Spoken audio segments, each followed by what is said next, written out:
امریکی صحافی ڈینیل پال کے قتل کیس کے استغاثہ نے سنگین غلطیوں کی، جس کے باعث ملزمان پہلے سندھ ہائی کورٹ اور پھر سپریم کورٹ سے بھی بری ہو گئے۔ استغاثہ کی سب سے بڑی کمزوری یہ تھی کہ نہ تو آلہ قتل برآمد ہو سکا اور نہ ہی ملزمان کے فون نمبرز اور ہینڈ رائٹنگ سے متعلق عدالت کو مطمئن کیا جا سکا۔ حتیٰ کہ مرکزی ملزم عمر سعید شیخ کی گرفتاری سے متعلق بھی عدالت کے ساتھ جھوٹ بولا گیا۔ سپریم کورٹ آف پاکستان نے ہلاک کیے جانے والے امریکی صحافی ڈینیل پال کے مقدمہ قتل میں مرکزی ملزم احمد عمر سعید شیخ کی سزائے موت کی 7 برس قید میں تبدیلی اور دیگر 3 ملزمان کی بریت کے فیصلے کے خلاف حکومت سندھ کی اپیل مسترد کر دی۔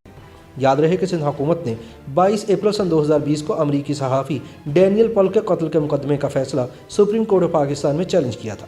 یہ فیصلہ سندھ ہائی کورٹ نے جاری کیا تھا اور اس میں مرکزی ملزم احمد عمر سعید شیخ کی سزائے موت ختم کر کے اسے اغوا کے جرم میں 7 برس قید کی سزا کا حکم دیا گیا تھا۔ سندھ کی صوبائی حکومت نے اپنی اپیل میں سپریم کورٹ سے یہ استدعا کی تھی کہ احمد عمر سعید شیخ کی سزائے موت، جبکہ اس مقدمے کے دیگر ملزمان فہد سلیم، سلمان ثاقب اور محمد عادل کی عمر قید کی سزائیں بحال کی جائیں۔ تاہم عدالت عظمیٰ نے ملزمان کے حق میں فیصلہ دیا، جسے امریکہ نے مسترد کر دیا اور حکومت پاکستان سے اس فیصلے کو تبدیل کرنے کے لیے دیگر قانونی آپشنز اختیار کرنے کا کہا۔ قانونی ماہرین کے نزدیک ڈینیل پال قتل مقدمے کے حوالے سے استغاثہ کی کمزوریاں واضح ہیں اور یہی کمزوریاں آگے چل کر ملزمان کی رہائی کا باعث بنیں۔ یاد رہے کہ ڈینیل پال اغوا کیس میں احمد عمر سعید شیخ نے 6 فروری سن 2002 کو اس وقت کے home secretary Punjab brigadier retired Ejaz Shah کو گرفتاری پیش کی تھی، کیونکہ ماضی میں وہ اس لندن پلٹ جہادی کے ہینڈلر رہ چکے تھے۔ اس وقت تک کسی کو یہ خبر نہیں تھی کہ دراصل ڈینیل پال کو کراچی میں قتل کیا جا چکا ہے۔ حیران کن بات یہ تھی کہ احمد عمر سعید شیخ کی گرفتاری سے قبل موہنی روڈ لاہور سے ان کے ضعیف دادا شیخ محمد اسماعیل، چچا طارق اسماعیل اور جوہر ٹاؤن لاہور میں رہائش پذیر ان کے سسرالی رشتہ داروں کو بھی غیر قانونی طور پر اٹھا لیا گیا تھا۔ ان کے خاندان کو مبینہ طور پر دھمکیاں بھی دی گئی تھیں کہ اگر احمد عمر سعید شیخ کو پیش نہ کیا گیا تو ان کے گھر کی خواتین کو بھی اٹھا لیا جائے گا۔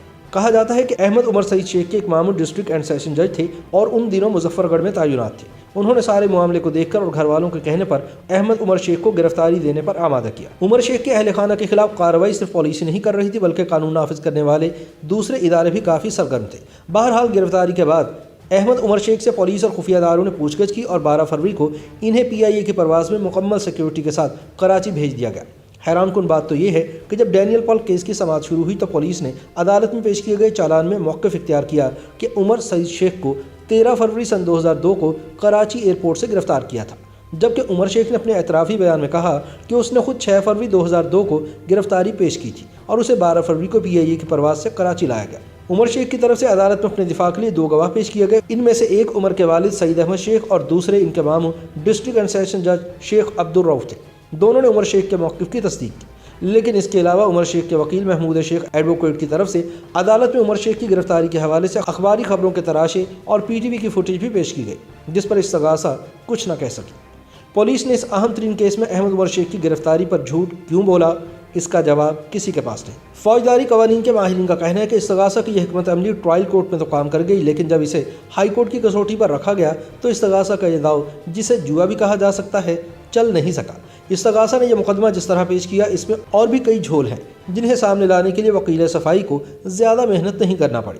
استغاثہ کے مطابق قتل کی منصوبہ بندی 11 جنوری سن 2002 کو اکبر انٹرنیشنل ہوٹل راولپنڈی میں کی گئی، لیکن ان کے وکیل یہ ثابت نہیں کر سکے کہ اس مقدمے کے دیگر 2 ملزمان فہد نسیم اور سید ثاقب سلمان بھی اس وقت عمر شیخ کے ہمراہ راولپنڈی کے ہوٹل میں موجود تھے، اور نہ ہی یہ ثابت کر سکے کہ یہ سازش کراچی میں تیار کی گئی جس میں دونوں شریک ملزمان بھی موجود ہو سکتے تھے۔ اس طرح استغاثہ کی طرف سے عمر سعید شیخ کے ہمراہ دیگر 2 ملزمان یعنی فہد سلیم اور ثاقب سلمان کی ہوٹل میں غیر موجودگی نے اس بات کو کمزور کر دیا کہ اغوا برائے تاوان اور قتل کی منصوبہ بندی ان تینوں نے مذکورہ ہوٹل میں مل کر کی تھی۔ اس کے بعد عمر شیخ ڈینیل پال کو فون کرتے ہیں اور انہیں کراچی بلایا جاتا ہے۔ 23 جنوری 2002 کو ڈینیل پال CPLC کے افسر یوسف جمیل سے ملتے ہیں۔ یوسف جمیل نے بھی گواہی دی ہے کہ ان کے سامنے پال کو کسی کا فون آیا جسے پال نے کہا کہ میں آپ کے دفتر کے قریب ہوں، مجھے یاد ہے مجھے آپ سے ملنا ہے۔ ڈینیل پال یوسف جمیل کے دفتر سے نکلتے ہیں اور بشیر سے ملنے چل پڑتے ہیں۔ یہاں بشیر وہ شخص ہے جس کا اصل نام عمر احمد شیخ کے طور پر بعد میں سامنے آتا ہے۔ یوسف جمیل سے ملاقات کے بعد ڈینیل پال کو ناصر عباس نامی ٹیکسی ڈرائیور نے میٹروپول ہوٹل اتارا اور یہی وہ لمحہ تھا جب امریکی صحافی کو آخری بار زندہ حالت میں دیکھا گیا۔ टैक्सी ड्राइवर के मुताबिक जो ही उसकी टैक्सी रुकी उसके सामने एक सफ़ेद रंग की करोला गाड़ी आई जिसमें से एक शख्स अमरीकी सहाफ़ी से मिला और फिर वो दोनों चले गए। अदालत में इस्तग़ासा की तरफ से डैनियल पल को मौसूल होने वाली कॉल का डेटा और फ़ोन नंबर पेश किया गया जिससे साबित हुआ कि मज़कूरा फ़ोन नंबर अहमद उमर शेख का नहीं बल्कि कराची में मिस्टर सिद्दीकी नामी किसी शख्स का है, यानी ये बात भी गलत निकली। माहिरीन के मुताबिक अदालत में कमज़ोर पैरवी की इससे बड़ी मिसाल क्या होगी कि डैनियल पल कत्ल केस में फ़हद सलीम अहमद और सैयद सलमान साकिब दो ऐसे कज़न मुल्ज़िमान थे जिनके एतराफ़ी बयान पर इस्तग़ासा या पुलिस के केस की सारी इमारत खड़ी थी। दोनों पर इल्ज़ाम था कि इन्होंने डैनियल पल के अगवा के बाद उमर सईद शेख की हिदायत पर ईमेल के ज़रिए डैनियल पल की अहलिया समेत दीगर अफराद को अमरीकी सहाफ़ी के अगवा की तस्वीर के हमरा इत्तला दी और फिर 30 जनवरी 2002 को आखिरी ईमेल के ज़रिए पल की रिहाई को उस वक्त पाकिस्तान से हिरासत में लिए गए अफगानिस्तान के सफ़ीर मुल्ला अब्दुल सलाम ज़ईफ़ की रिहाई, पाकिस्तान को F-16 तैयारों की फराहमी और क्यूबा में कैद मुस्लिम कैदियों की रिहाई वगैरह के मुतालबात से मशरूत किया गया। ये मुतालबात 24 घंटों में पूरे न करने की सूरत में डैनियल पल के कत्ल की धमकी दी गई थी। इन मुल्ज़िमान के जुडिशल मजिस्ट्रेट के सामने दिए गए एतराफ़ी बयानात के मुताबिक अंग्रेज़ी और उर्दू ज़बान में हाथ से लिखे गए मुतालबात इन्हें उमर शेख ने फराहम किए थे। दरअसल आखिरी ईमेल फ़हद नसीम की तरफ से अपने एक अजीज़ के घर से की गई थी। उमर शेख ने दोनों को सख्ती से मना किया था कि कोई भी अपने घर से ईमेल नहीं करेगा। फ़हद नसीम की तरफ से अपने अजीज़ के घर से की गई ईमेल से ही सारे केस का बज़ाहिर सुराग लगा और उस वक्त मुल्ज़िमान एक एक करके गिरफ्तार हुए। दोनों मुल्ज़िमान के एतराफ़ी बयान जुडिशल मजिस्ट्रेट इरम जहांगीर ने रिकॉर्ड किए थे और इन बयानात के रज़ाकाराना ना होने के बारे में इन बयानात पर एक वाज़ेह नोट भी लिखा था। यही वो नोट था जिसने दोनों मुल्ज़िमान के एतराफ़ को मशकूक बना दिया। कानून के मुताबिक मजिस्ट्रेट के सामने रज़ाकाराना तौर पर ही दिए गए बयानात की अहमियत होती है। कानून के मुताबिक ऐसे बयानात रज़ाकाराना तौर पर बग़ैर किसी दबाव के रिकॉर्ड करवाए जाएँ तो ये नाकाबिल तरदीद होते हैं। मगर हैरान कुन तौर पर बयानात रिकॉर्ड करने वाली जुडिशल मजिस्ट्रेट ने खुद ही तस्लीम किया कि वो बयानात रज़ाकाराना तौर पर रिकॉर्ड नहीं हुए। ऐसा क्यों किया गया? अगर ये उनकी मुकम्मल ईमानदाराना राय थी कि मुल्ज़िमान का बयान रज़ाकाराना नहीं तो पुलिस ने मजिस्ट्रेट के सामने लिए गए ऐसे एतराफ़ी बयान पर इन्हिसार क्यों किया जिसमें वाज़ेह तौर पर मजिस्ट्रेट ने बयानात के रज़ाकाराना ना होने का नोट लिखा हो। इस्तग़ासा की नाकामी का एक और सबूत अदालत में गुलाम अकबर नामी हैंड राइटिंग एक्सपर्ट को पेश करना था कि जिसके पास हैंड राइटिंग के शोबे में तालीम की बजाय सिंधी लिटरेचर की डिग्री थी। गुलाम अकबर वो अहम शख्स था जिसने डैनियल पल के तावान के लिए हाथ से लिखी 2 तहरीरों पर अपनी राय देना थी। अंग्रेज़ी में लिखी तहरीर अहमद उमर सईद शेख की थी जबकि उर्दू में लिखी तहरीर आदिल नामी शख्स की थी। ये दोनों वो तहरीरें थी जो मुबैना तौर पर अहमद उमर सईद शेख ने फ़हद नसीम और सलमान साकिब को दी थी और जिनकी रोशनी में उन्होंने दुनिया को पर्ल के अगवा और बाद में रिहाई के बदले तावान के मुतालबात से आगाह किया था।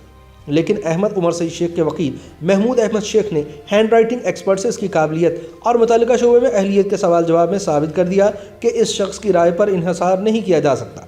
इस तरह पुलिस ने गैर मुतल्लिका हैंड राइटिंग एक्सपर्ट पर इन्हिसार करके केस बर्बाद करने में कोई कसर न छोड़ी।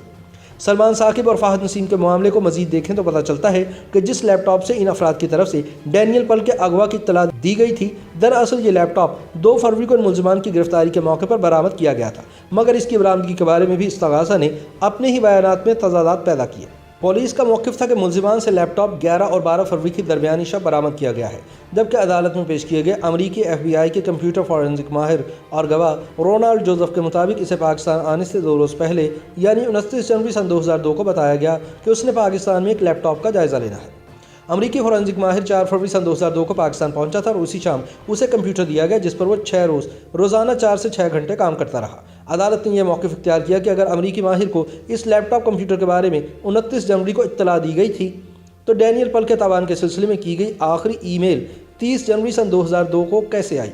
फ़र्ज़ करें कि अगर ये कंप्यूटर इसरा नोमानी का था जो डैनियल पल की साथी थी और जिसके कंप्यूटर पर मुल्ज़िमान की भेजी गई ईमेल्स पढ़ी जा रही थी तो पुलिस ने इस कंप्यूटर की बरामदगी का भी कोई जिक्र किया है और ना सबूत दिया है। अदालत ने वाज़ेह तौर पर कहा कि या तो कंप्यूटर की बरामदगी का वक्त गलत लिखा गया है या फिर FBI के माहिर का बयान गलत है। इस बुनियाद पर अदालत को शक हुआ कि दरअसल कंप्यूटर में तब्दीलियाँ लाकर ही इसे अमरीकी माहिर के हवाले किया गया। इस्तग़ासा की इस गलती के बायस डैनियल पल कत्ल केस में बरामद किया गया एक अहम तरीन सबूत भी अपनी अफादियत खो बैठा और अदालत ने वाज़ेह तौर पर कहा कि ऐसे कंप्यूटर के बारे में तैयार की गई फॉरेंसिक रिपोर्ट पर इन्हिसार नहीं किया जा सकता। इस तरह ये सबूत भी ज़ाया हो गया। हैरान कुन बात तो यह है कि आज तक आला कत्ल बरामद नहीं हो सका। अदालत में अमरीकी सहाफ़ी के कत्ल के सबूत के तौर पर वाहिद सबूत एक फ़िल्म पेश की गई और वो भी कराची पुलिस की बजाय अमरीकी FBI के अफसर जोहान मेलगान की तरफ से, और कहा गया कि फ़िल्म उन्हें एक सोर्स यानी ज़रिए से मिली है। फिल्म में डैनियल पल को कत्ल होते तो दिखाया गया है मगर और कोई शख्स मौजूद नहीं, यानी अदालत में इस्तग़ासा अमरीकी सहाफ़ी डैनियल पल के कत्ल को साबित न कर सकी। आला कत्ल पेश न हुआ, न मकतूल की लाश या इसकी लाश के बरामद किए गए टुकड़ों की रिपोर्ट कि वाकई डैनियल पर्ल कत्ल हुए हैं। सिर्फ एक वीडियो पेश हुई जिसके बारे में अमेरिकी कौंसल जनरल ने जिरह के दौरान तस्लीम किया कि यह फिल्म किसी स्टूडियो में बनाई गई है। पुलिस कोई ऐसा सबूत ना ला सकी जिसके बायस ये भी साबित होता हो कि उमर सईद शेख इस फिल्म की रिकॉर्डिंग के दौरान मौके पर मौजूद थे। सिंध हाई कोर्ट में उमर सईद शेख के वकील महमूद अहमद शेख की तरफ से केस की समाअत के दौरान 26 अदालती हवाले दिए गए, जबकि इस्तगासा की तरफ से additional prosecutor general Salim Akhtar बड़ो की तरफ से इस अहम केस में सिर्फ 10 के करीब हवाले दिए गए।